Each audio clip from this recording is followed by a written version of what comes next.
Unitarian Universalist. Walking through the door just gives my heart a lift. People ask, what kind of church is this? Unitarian Universalist.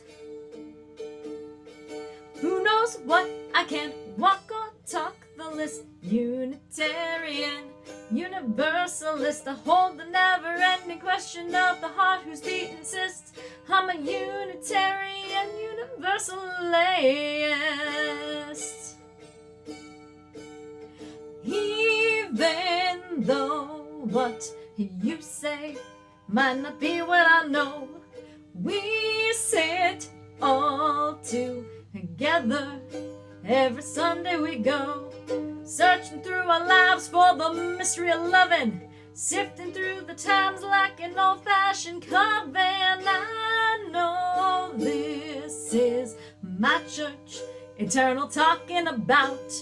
These are all my people, the voices singing and shouting. Unitarian Universalist, standing all together, we offer the world a gift, the all-important question of eternal compassion. See the morning star rising on the living tradition of Unitarian Universalism.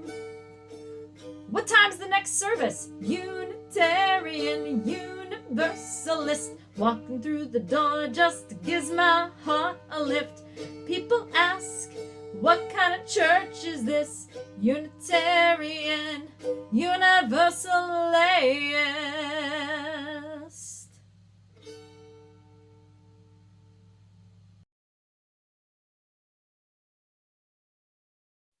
Welcome to the Unitarian Universalist Church of Utica. I'm Roz Kearney, a member of the board. Whether you are visiting for the first time or have been a member for many years, you are welcome here. Whatever faiths you have known, if any, you are welcome here. Whoever you are and whomever you love, you are welcome here.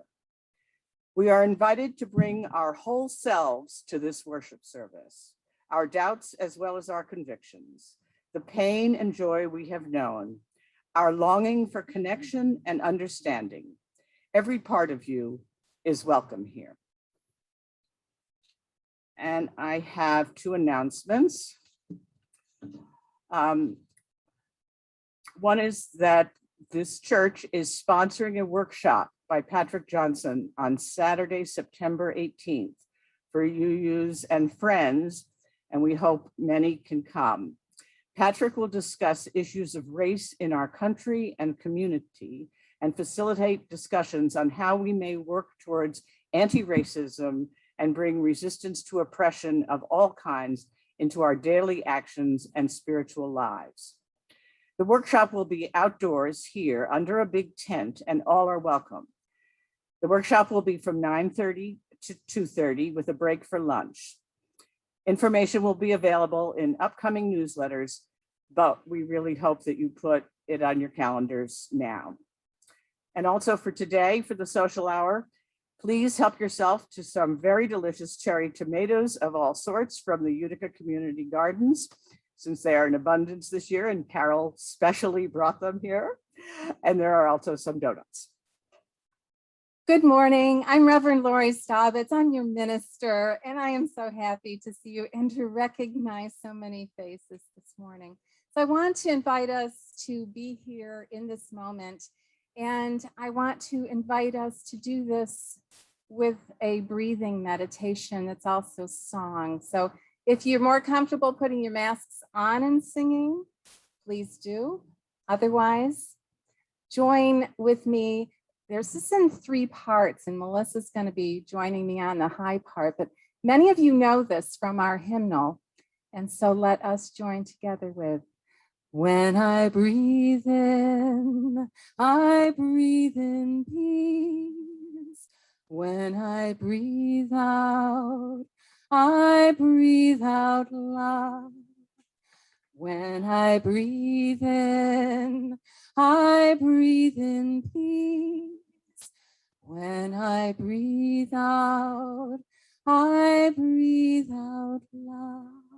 Well, there's another part that I want us to do. Some of those with lower voices might want to do this part.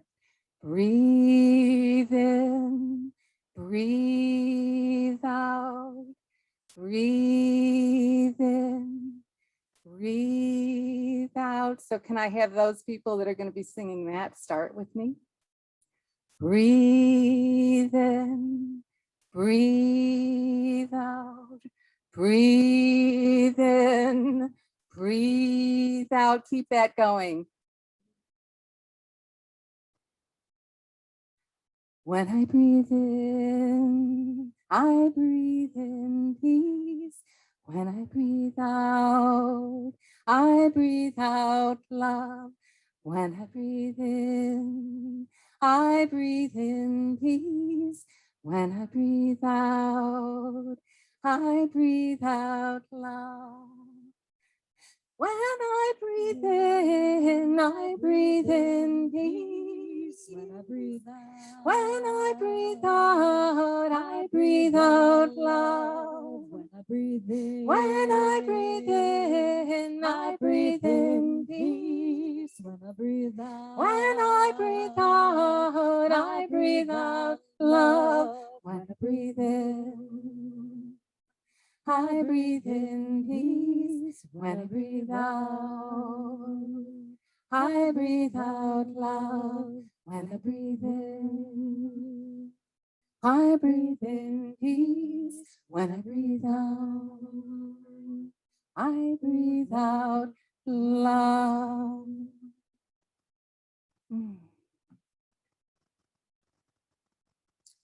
We're so conscious of our breathing. Let us gather together in worship and light our chalice. And Dr. Randy Becker is joining me for service this morning and joining us.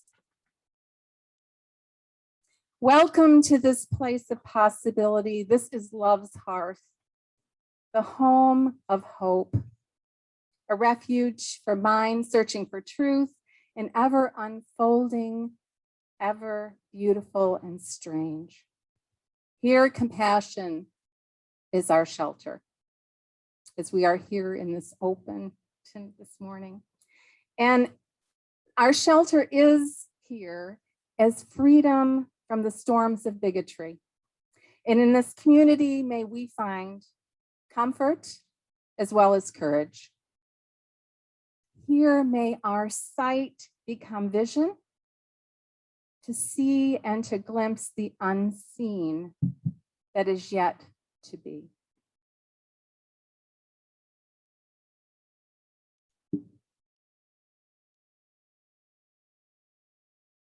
We always have a message for all ages or together time. So even though there may not be children here, there may be some online with us this morning. Welcome to all those that are joining us via Zoom.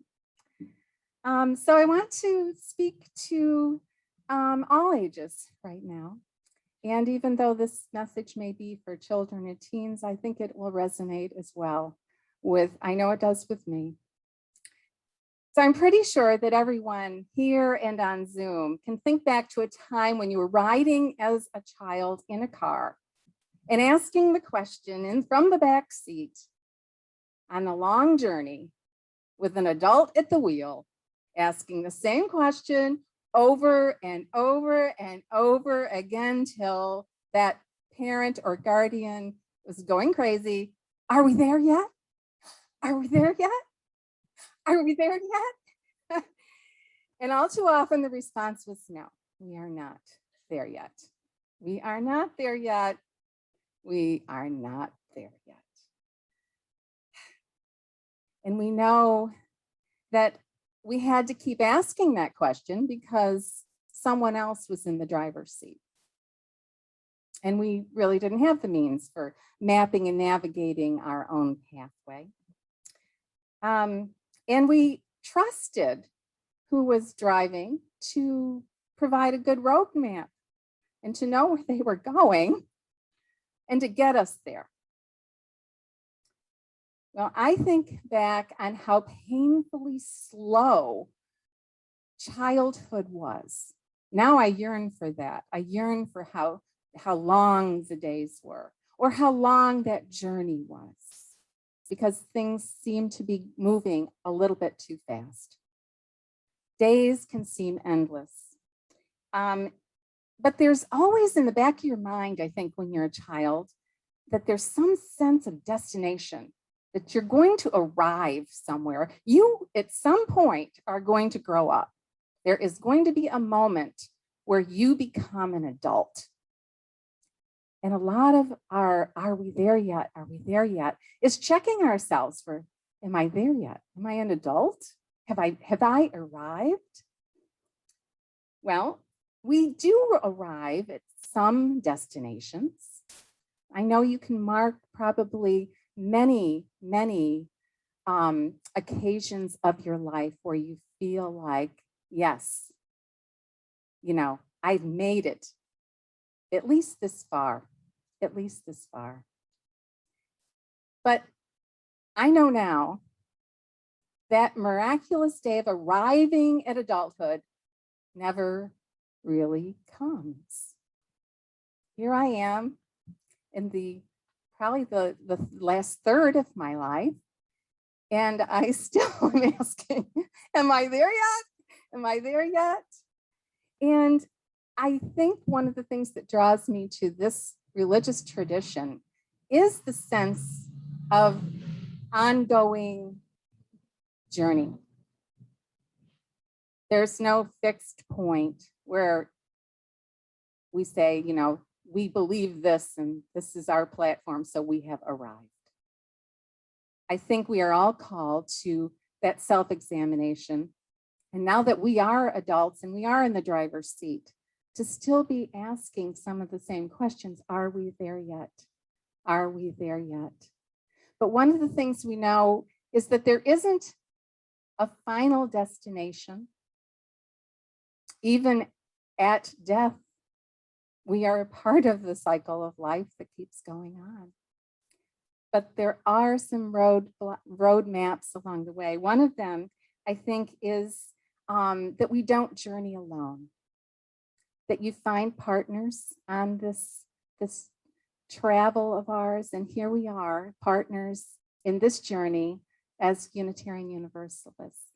So even though there may not be a final destination, just know that we do not travel alone. And I hope that that brings you a little comfort and also makes you feel a little bit more at ease while you are traveling the road of life. We have an opening hymn this morning, and I know that we will be hearing and seeing words. So please join in as you feel able.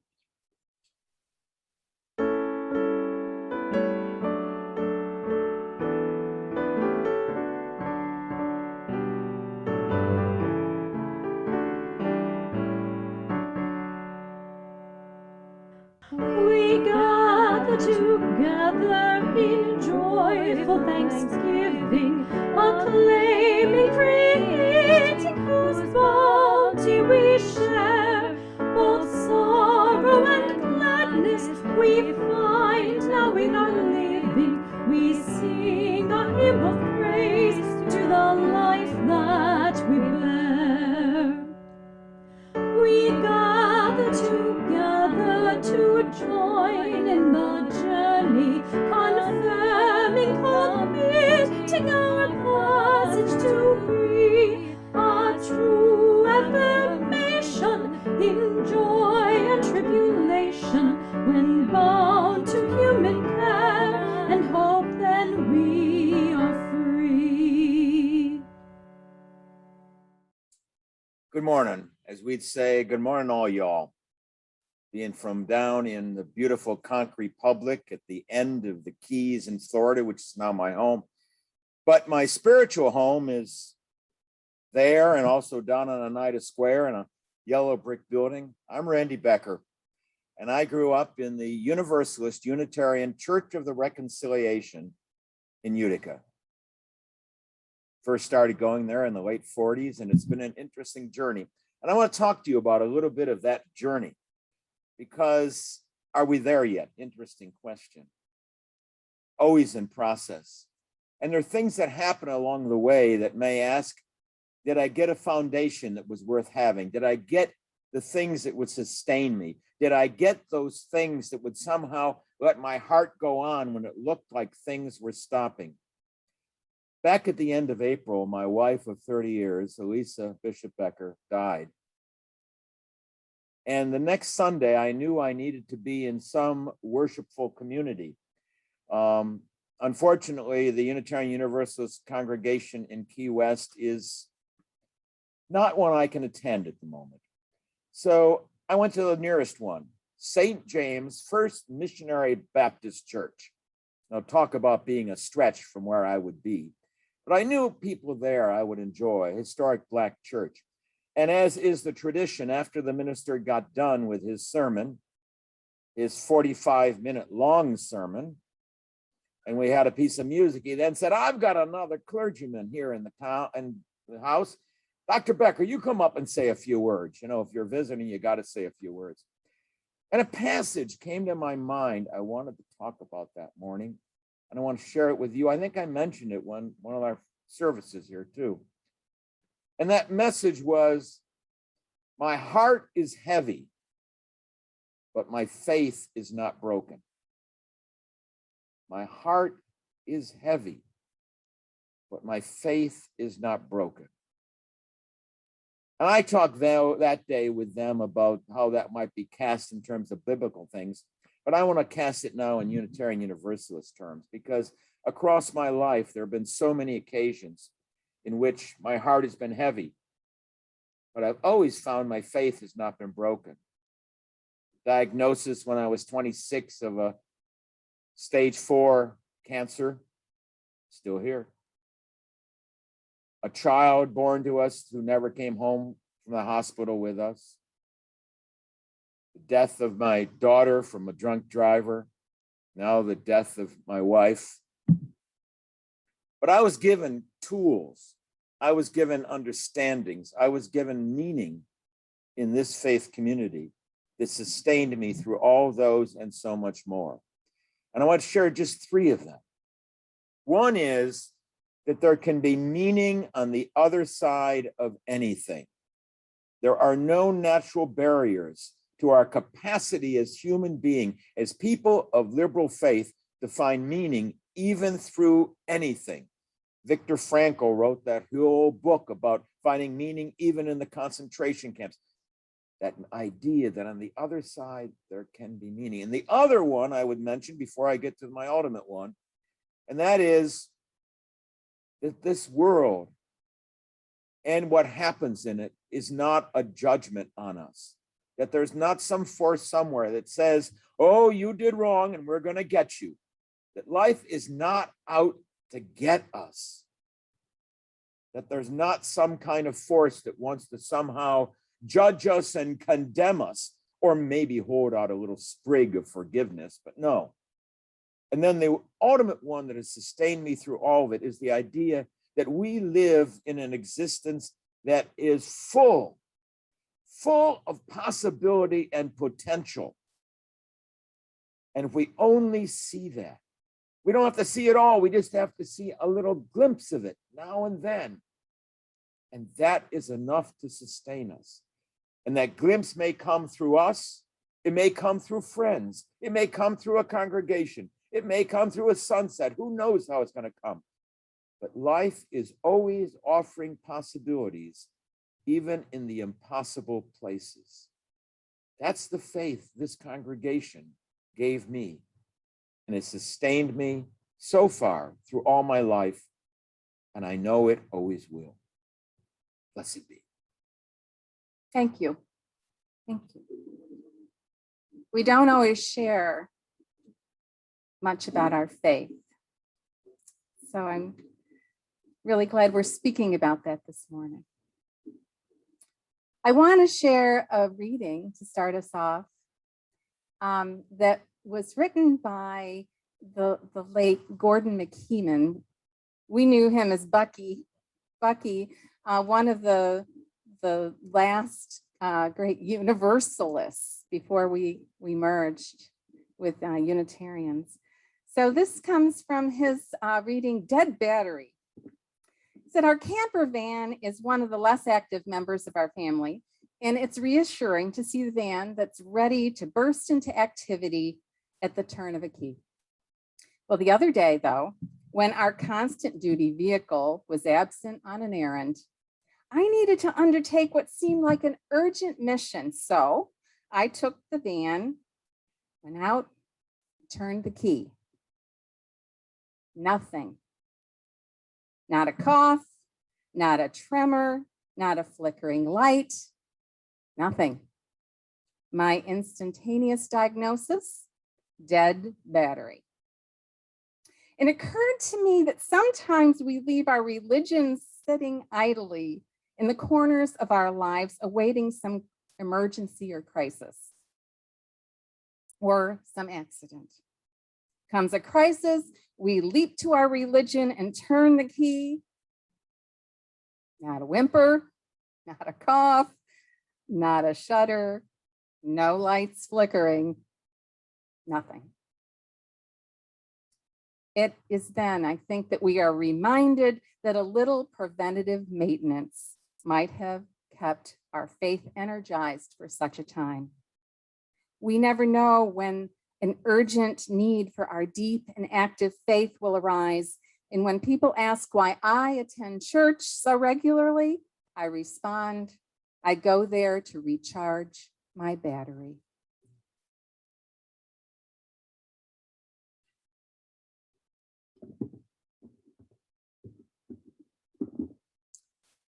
Well, losing my keys is a sure sign that all is not right with my life.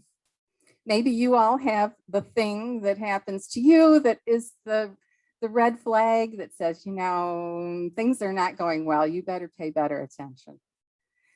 I can look everywhere. We can look everywhere when we lose our keys, in drawers, under tables, in spots where we never even go, in a frantic search to get that one thing that can help us move forward with our day. In fact, it can take up a lot of our day if we lose our keys. Well, I think that when we don't find them, the next temptation is to look around at someone else and say, what did you do with the keys? So I think it isn't until we start to calm ourselves down, to ground ourselves in that anxiety and reflect a moment where we actually begin to remember. We do this when we lose our keys, and we do this when we lose our faith. Now, some may ask, how can you lose faith if you're a Unitarian Universalist? It's not a fixed set of beliefs. How can you lose something you don't have? Because a lot of people wouldn't describe Unitarian Universalists as a faith tradition. But if faith is a deep and abiding understanding of an ultimate concern and conviction, then I think that we can call ourselves a people of faith. Because if you lose this connection to being grounded in the source of life, grounded to one another, I think we can lose our way. Long-held convictions of human potential have been foundational to our faith tradition. And I think during these times, it is easy to despair, and it's easy to not see that potential for human goodness around us. There are so many stories we could tell about that right here this morning. We are living in times where a pandemic and polarized politics, oppression, and global climate crisis dominate the landscape of both our inner and our outer lives. And the way forward really isn't clear. It isn't even clear for people who spend time trying to set forth vision. Ministers, shamans, priests, people who spend a lot of time thinking about meaning. The way right now may not seem so clear.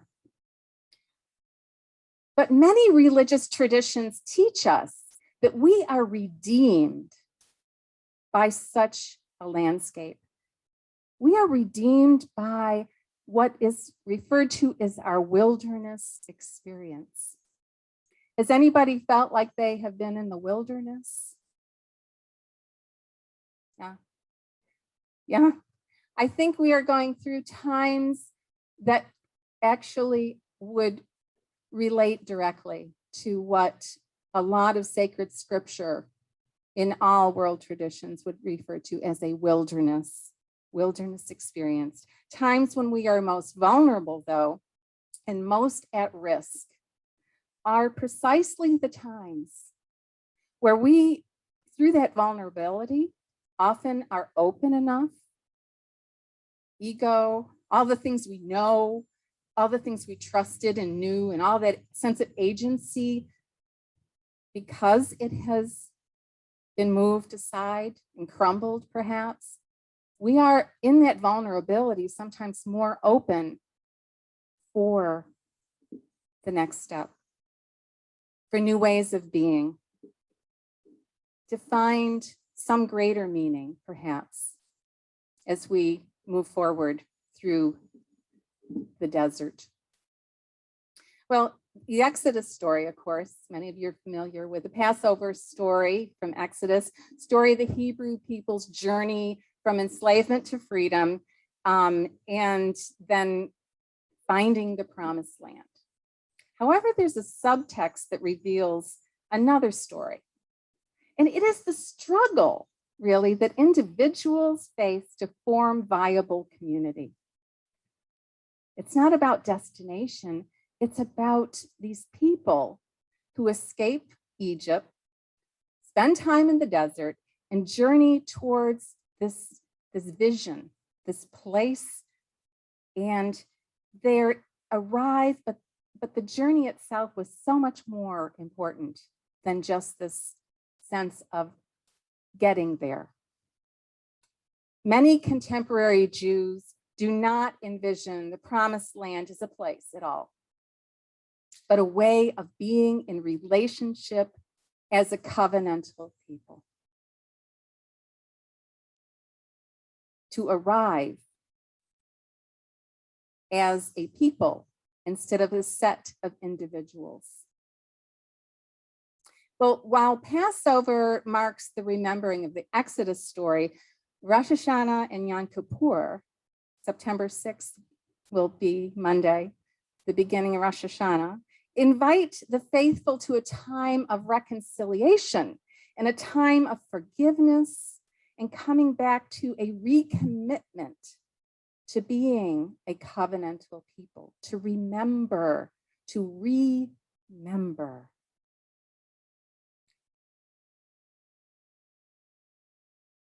It is a time to reach out to those with whom you feel some discord.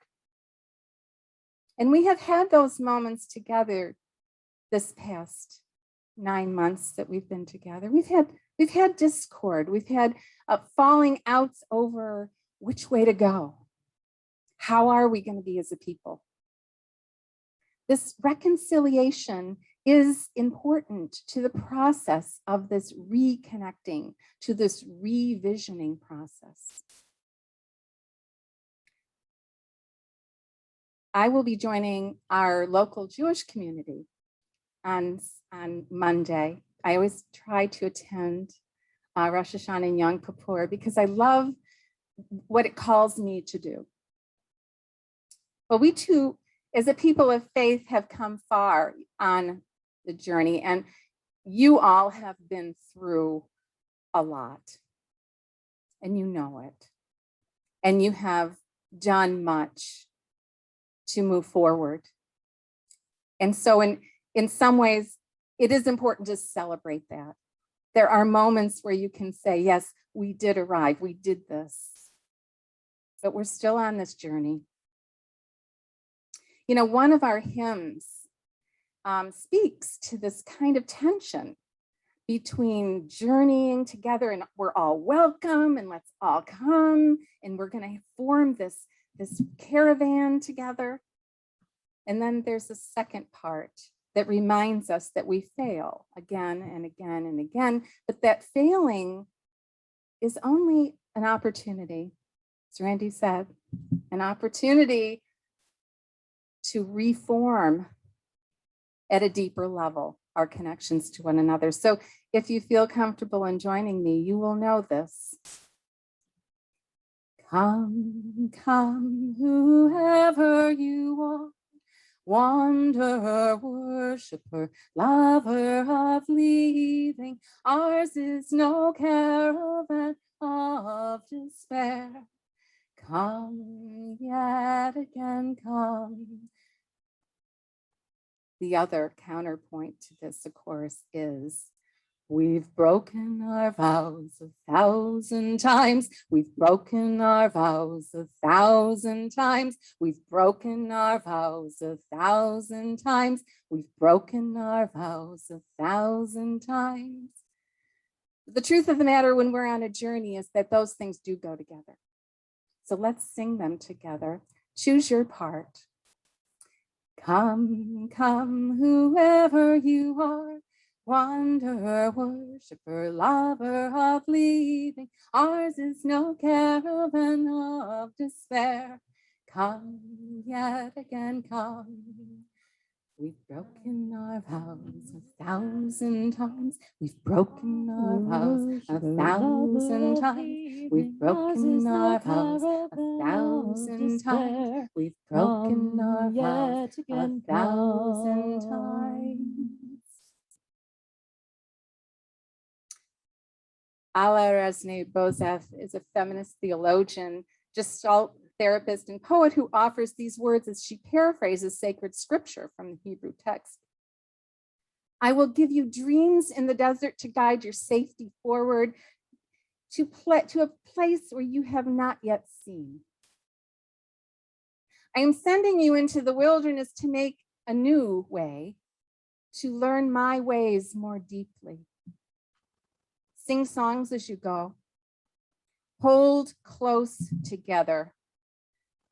You may at times grow confused and lose your way.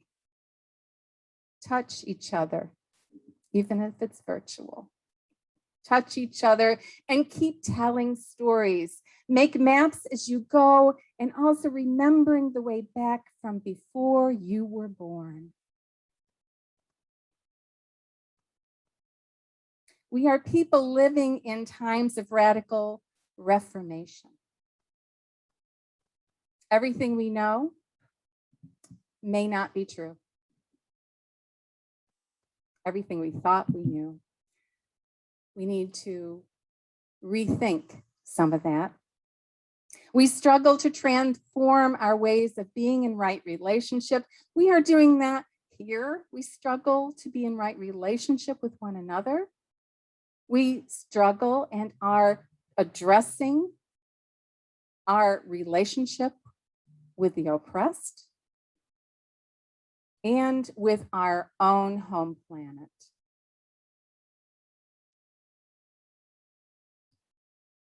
Some may come to congregational life to escape harsh facts of life and hope that they will find some haven, some safe place, secure haven from all that's happening. And I think while we do hope that we offer some measure of comfort, the truth of our lives is that we are misled if we think being part of a faith community is going to keep us immune to the trials and the tribulations of living intentionally with others. We are both challenged and we are changed by every turn. However, I think when we chance to trust one another enough to be companions along the way, we can begin to form this identity of something new, the deeper thing that we are to discover in this wilderness experience. Our 7 principles are a roadmap. We are about to possibly add an 8th. We also have a will in this congregation, a strong will to create a covenant that will also help guide the ways that we live and interact with one another and attend to our highest aspirations as a beloved community. But while we seek to modify our nation's political and social and economic landscape, we must first and foremost look to continue to chart our way here and forge this bond, not as individuals, not as a collection of individuals, but as a people of faith in order to continue that journey. Much of my ministry with you, howbeit ever through Zoom, has been about not so much what you do, but who you are together. The choices that you make in each moment about how you are going to move forward together. James Fowler from Stages of Faith Development has instructed us on the different stages that we move forward. And we did talk about that in an earlier service. But I think when we talk about faith, I think we call upon it to provide a place to stand in the presence of what could otherwise be an abyss. The sense of nothing, no meaning, stripped of our life supports, trusting only our being, and the mercy and the power of that can be overwhelming. I think faith calls us to form a dependable life space, something that's an ultimate environment, even when everything else is changing. Not that that ultimacy doesn't also change, but some sense of deep, abiding trust.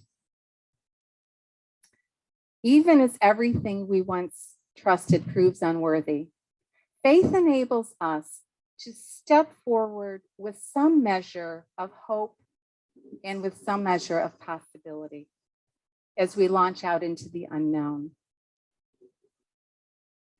Even if some of that just comes from the trust that you have in yourself or in the people right here that you are with this morning.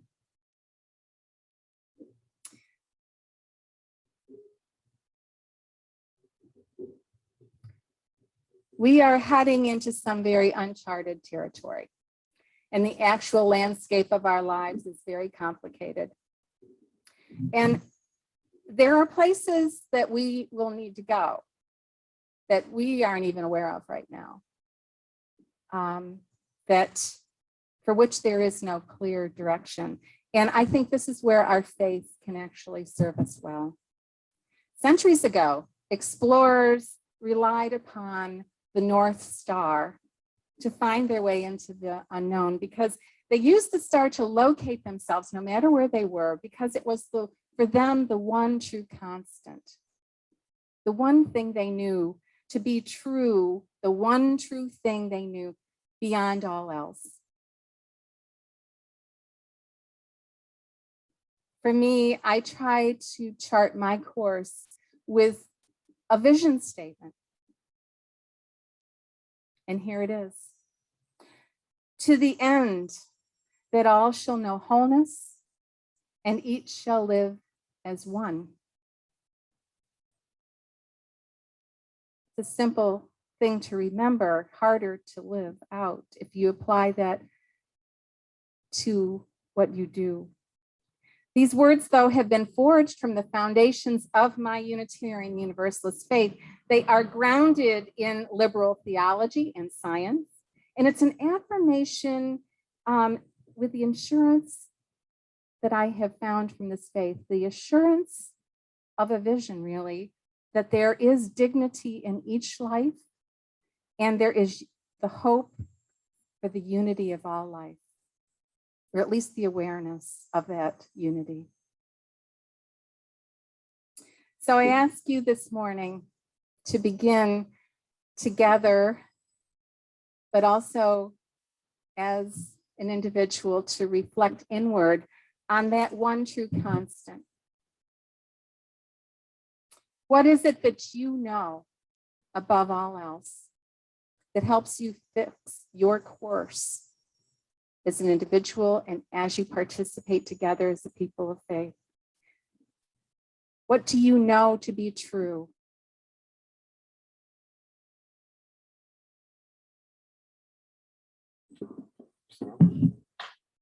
Done. The words for our offering today come from the Reverend Victoria Weinstein. The purpose of the church is to encourage all who gather there to grow more generous in spirit and action.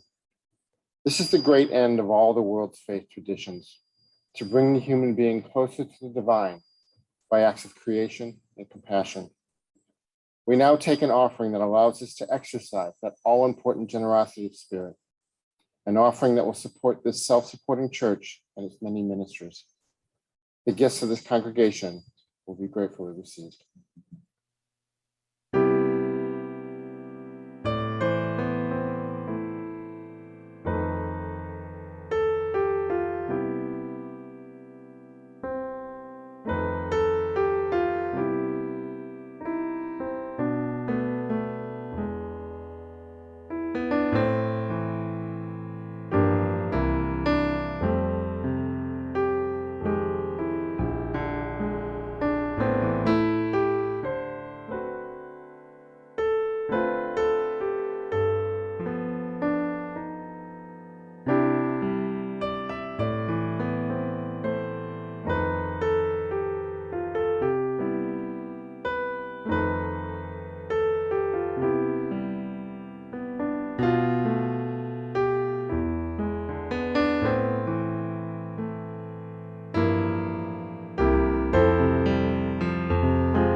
I think our chalice has gone out, maybe in honor of those that we've lost.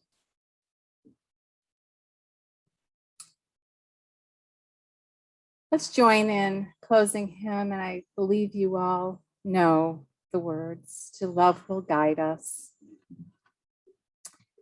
And sometimes we can feel like perhaps that's ultimately what we have in the end.